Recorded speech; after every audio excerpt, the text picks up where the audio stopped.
एकादशी के दिन निर्जला व्रत रहा जाता है। परसों एकादशी थी शायद, लेकिन जिस दिन तुम निर्जला व्रत रहते हो, कैंसर को जन्म देने वाले जो आपके भीतर कसाई इकट्ठा हुए हैं वह भी जलकर भस्म हो जाते हैं। ये निर्जला व्रत के पीछे बहुत बड़ा चिकित्सा विज्ञान का रहस्य छिपा हुआ है। लेकिन कुछ लोग व्रत रहने को ढोंग भी कहते हैं, आडंबर। और यदि 1 महीना तुम भोजन न करो, 10 किलो वजन आपका घट जाए। मोटापा घटाने की कोई दवा खाने की जरूरत नहीं है, लेकिन फिर जियोगे कैसे? दिल्ली का डॉक्टर अमर सिंह मजा कर रहा था, कह रहा था जिनको वजन घटाना है कैंसर को खत्म करना, कैंसर की जड़ खत्म करना, डायबिटीज को जड़ से खत्म करना, बीपी को बिल्कुल ठीक कर देना, शरीर की सब बीमारी खत्म करना। तो हमने कहा क्या करना फिर उसको चाहिए? तो उसने कहा सुबह से लेकर 2 बजे तक पानी मत पियो, भोजन मत करो। तो हमने कहा रोग खत्म होगा कि नहीं खत्म होगा, वो आदमी ही न खत्म हो जाए। तो मैंने कहा बहुत प्यास लगेगी तो? बोले बिल्कुल नहीं पीना। हमने कहा ज़्यादा प्यास लगे तो? नारियल पानी। बोले कतई नहीं पीना। अरे हमने कहा गला सूख गया तो? बोले बिल्कुल पीना ही नहीं पानी। तो हमने कहा फिर क्या करना पड़ेगा? बोले जितनी पत्तियां हैं, गेहूं की पत्ती, जौ की पत्ती, कमरख की पत्ती, अमरूद की पत्ती, 1-1, 2-2 पत्ती ले लो, दूब की पत्ती, दूब ले लो 1-2 डंठल, अनार छिलका सहित, लौकी 250 ग्राम ले लो, 150 ग्राम, ये सब मिक्सी में पीस कर जूस बनाकर रख लो और 2 बजे के करीब उसी जूस को पियो। देख लेना कायाकल्प हो जाएगा, कैंसर भी जड़ से खत्म हो जाएगा। ऐसा बताया। तो हमने कहा कितने दिन करना पड़ेगा? बोले 2.5 महीना कम से कम। तो हमने कहा भोजन इतना सुंदर बन रहा, चावल सब्जी, उसको देखकर मन ललचाए तो? बोले खाना ही नहीं, बिल्कुल नहीं खाना। हमने कहा तुम्हारे पास तो कोई मरीज भी नहीं आएगा। बोले आए ना आए, लेकिन यही करना।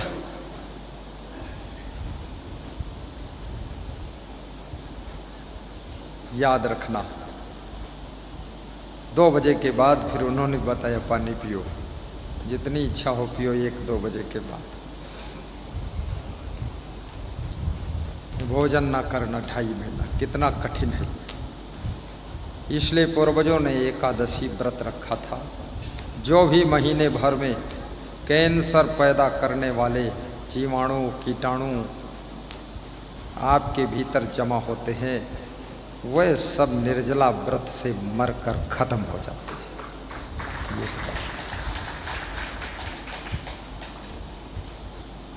और कम खाना बहुत बड़ा व्रत, ये तो बहुत कठिन है।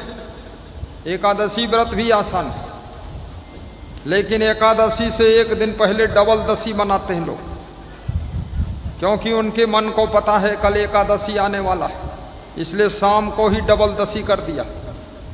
अब एकादशी क्या करे, द्वादशी पहले से मना लिया। गुरु पूज्य श्री क्षमादेव जी कहा करते थे, कम खाना बहुत बड़ा व्रत है।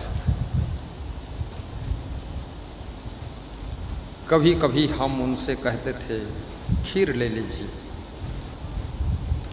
तो 1 चम्मच लेते थे, तो हम लोग और प्रेस करते थे और ले लो थोड़ा। बोले अब नहीं। रोटी दाल चावल सब्जी जीवन भर खाया, बरसात और अधिक ठंडी में छत के नीचे रहे, बाकी खुले आकाश के नीचे सोए, 12 घंटा बगीचे में रहे, 101 साल तक जिए और हट्टा कट्टा तंदुरुस्त शरीर बना रहा। याद रखना, आजकल लोगों को खुली ऑक्सीजन भी नहीं मिलती है, पेड़ पौधे भी मर रहे हैं, इसलिए आदमी भी बहुत जल्दी मर रहा है। ये पेड़ पौधे अपने लिए नहीं खड़े हैं, ये हमारे आप के लिए खड़े होकर जी रहे हैं। ये हमको आपको जीने की शक्ति ऑक्सीजन दे रहे हैं, इसलिए पेड़ पौधों की भी रक्षा करना, वृक्षारोपण करना, काटने के लिए कोढ़ाली फटाफट मत उठा लेना, पेड़ लगाने के लिए भी थोड़ा कदम उठा लेना। और तुम्हारे घर लगाने की जगह ना हो तो 5 पेड़ आश्रम में गोद ले लेना, उन 5 पेड़ों की रक्षा अपने जिम्मेदारी से कर लेना। 5 पेड़ आश्रम में लगा देना और जब आइए महीना में 1 बार 2 महीना में, और 5 पेड़ अपने देखिए। 1 पेड़ 5 पुत्र के समान होता है, 5 पेड़ 25 पुत्र के समान है।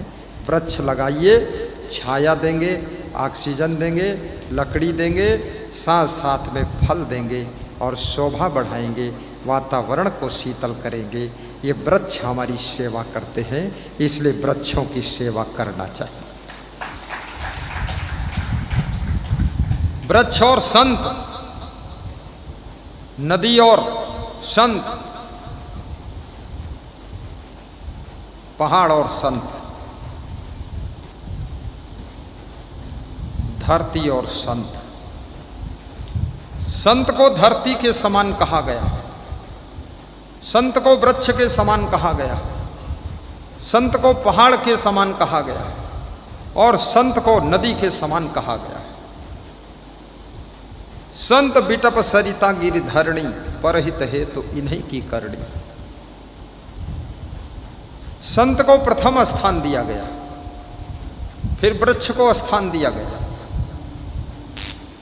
फिर नदी, फिर पहाड़ और फिर धरती माता 5वें नंबर पर। महान संत बड़े परोपकारी होते हैं, याद रखना। परोपकार भी नाना प्रकार का होता है। किसी भूखे को भोजन आपने खिला दिया, ये भी परोपकार है। प्यासे को पानी पिला दिया, ये भी परोपकार है।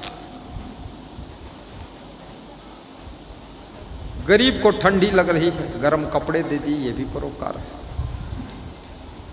सड़क बनाने के लिए थोड़ी जगह दे दिया, ये भी परोपकार है। और सड़क की जगह में मकान खड़ा कर दिया, ये क्या है? ये क्या है? ज़्यादातर लोग यही करते हैं। इसलिए गांव में सड़कें छोटी छोटी, पतली पतली, गलियां पतली पतली। अगर सामने से मारू भैंसा आ जाए तो भागने की जगह नहीं, बीच में ही दब के मर जाएंगे, क्योंकि सड़क पर मकान बना दिया है। सरकार भी डर रही किसका किसका मकान तोड़ो। जिसका मकान तोड़ोगे अगली बार वो वोट नहीं देगा, सरकार को तोड़ देगा। सरकार ज़्यादा मकान भी नहीं तोड़ती, कोई जोशीला मुख्यमंत्री थोड़ा बहुत तोड़ ताड़ देता है तो हाई कमान का फोन आ जाता, कम तोड़ना नहीं तो खुद ही टूट जाओगे। खुद को जिस रास्ते में निकलना है उस रास्ते में लोगों ने मकान खड़ा कर दिया। ये सोचिए कितने परोपकारी लोग हैं।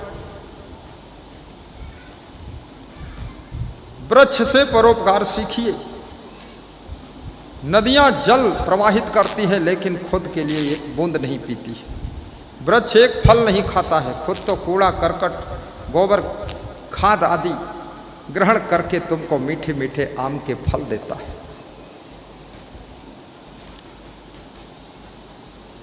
और पहाड़ कितना पत्थर हमको देते हैं। पहाड़ों से भी जीवनी शक्ति प्राप्त होती है। जड़ी बूटियां पहाड़ों पर मिलती है, शिलाजीत पहाड़ों पर मिलता है। पहाड़ों की गोद से निकली हुई गंगोत्री जो आगे चल करके गंगा जी कहलाती है। चिकित्सा विज्ञान ने रिसर्च किया है कि अगर जहाँ से गंगा निकली है, गोमुख गंगोत्री, अगर वहाँ का पानी,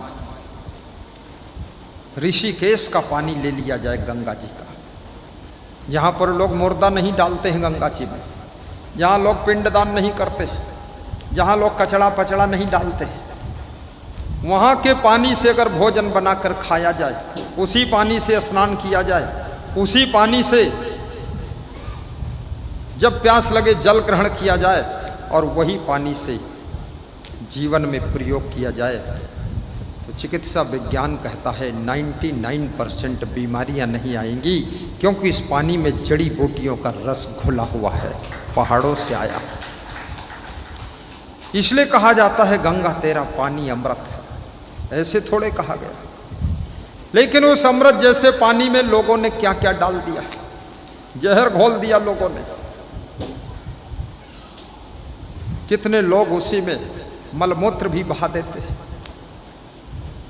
अब गंगा के किनारे बैठ करके पूजा पाठ करने वाले लोग भी बंद बोतलों का पानी खोलकर पीते हैं। गंगा का पानी पीने की हिम्मत नहीं पड़ती है, क्योंकि उनको पता है कि मैला मैला बहता चला रहा क्या है। जिस गंगा की इतनी महिमा थी, उस गंगा में इतनी गंदगी हो गई। तो कबीर कहते हैं अगर गंगा में गंदगी हो गई है तो अपने मन को गंगा जैसा निर्मल बनाइए। कबीर मन निर्मल भया, जैसे गंगा नीर पाछे पाछे हरी फिरे, कहत कबीर कबीर। मन चंगा तो कठौती में गंगा। अपने मन को चंगा भी रखो। याद रखना, चंगा का मतलब होता है मन को निर्मल रखना और मन को पवित्र रखना, मन को स्वच्छ रखना। आजकल लोगों के घर बड़े साफ सुथरे, टाइल लगा हुआ है, पोंछा पर पोंछा चल रहा है, झाड़ू पर झाड़ू लगाने वाली आ रही है, लेकिन मन निर्मल नहीं है, खान पान निर्मल नहीं है, विचार निर्मल नहीं है, कर्म निर्मल नहीं, सोच निर्मल नहीं है, ईर्ष्या द्वेष मन में भरा हुआ है, काम क्रोध सब सड़ रहा है। जैसे तुमने अपने घर को साफ सुथरा किया है, ऐसे अपने जीवन रूपी मंदिर को भी कृपया सत्संग का झाड़ू लेकर के भक्ति का पोछा लगाइए और अपने जीवन को भी निर्मल बनाइए।